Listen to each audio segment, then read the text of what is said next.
Isso tudo é superstição de crente, entendeu? Um ser humano pode ler o pensamento de um outro ser humano, quanto mais um anjo de uma outra dimensão, com poderes de outra natureza, feito de outra natureza energética, que é o caso dos seres espirituais. Se entre nós humanos há pessoas com capacidade total de lerem o pensamento, é que vocês estudam pouco, pesquisam pouco, e quando se está dentro da igreja, a vida fica do tamanho de um cérebro de ameba, que não existe, né? Ou seja, o cara fica descerebrado. E uma das coisas que se diz na igreja é isso. É que o diabo não consegue ler o meu pensamento, e ele precisaria. A vida humana é tão óbvia. Eu não leio o pensamento de ninguém, mas sei o que a maioria está sentindo, está pensando e está querendo. O que é isso? Uma longa e variada experiência dá a você um olhar com uma clinicalidade de discernimento que parece até que você está escaneando o pensamento do outro. Agora, o pensamento já é energia, já é código energético. O pensamento está na iminência de ser lido por máquinas. Dentro de mais 10 anos, 12 anos, se botará eletrodos na cabeça de pessoas e de criminosos ou de gente sofrendo de doenças mentais, que dê permissão para que outro olhe a sua mente, e os pensamentos vão ser ouvidos e gritados para fora, você entendeu? Então é muito atraso imaginar isso. Eu estou dizendo o que eu estou dizendo há 45 anos, quando os crentes começaram a dizer o que você disse aqui.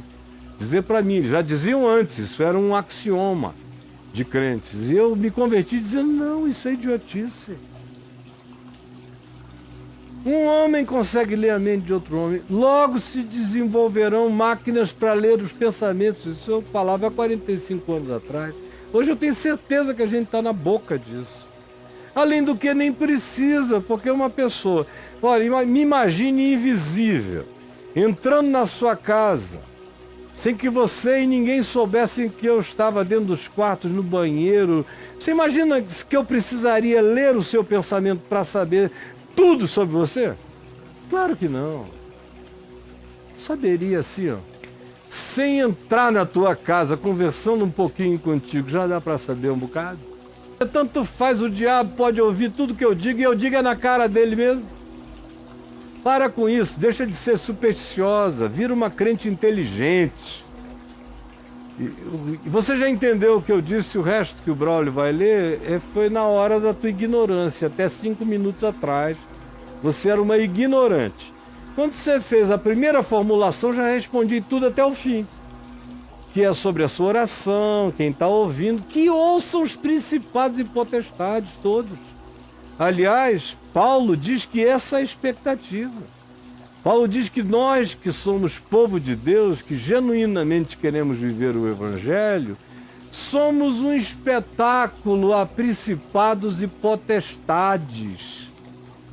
E mais, Paulo diz que se nós somos do Evangelho mesmo, a nossa vida ensina sabedoria a principados e potestades. Então, é só por causa, é falta de leitura, é falta de conhecimento, é falta de discernimento do Espírito de Cristo, do Evangelho, de quem é Jesus e da palavra simples de Jesus e da continuidade aplicada dessa palavra pela via dos apóstolos. Entendeu, minha filhinha? Vai entender um bocado, minha filha. Tá? Acontece que ela conta uma seguinte história. Ela fala assim, que às vezes, sabe, cara, como eu sei que o diabo tá ouvindo, eu falo com ele também. Cara, aí já começou a cair num outro lado aí de superstição. Aí ela fica xingando o diabo no trânsito. Seu filho da mãe. Seu imundinho sujo, se estiver me ouvindo, eu não tô nem aí pra você. Aí a tua oração se torna uma coisa feia.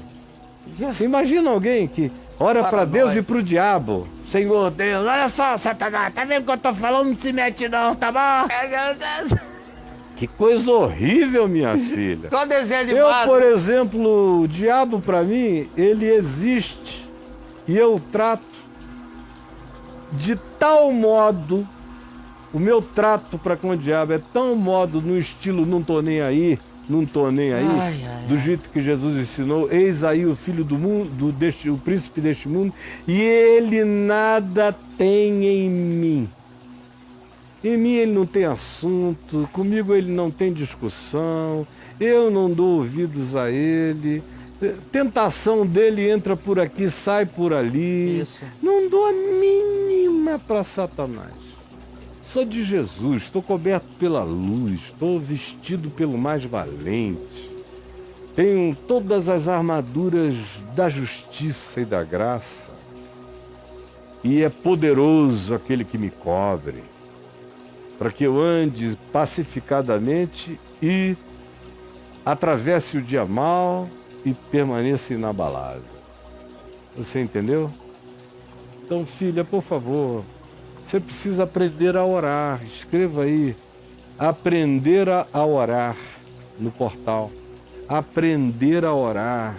Aprender quem é Deus. Quer dizer, a oração como doença mental. Você podia escrever rapidamente? Agora. A oração como doença mental, a oração como obsessão. Tem muita gente que nessa de oração enlouquece, porque não sabe orar como convém.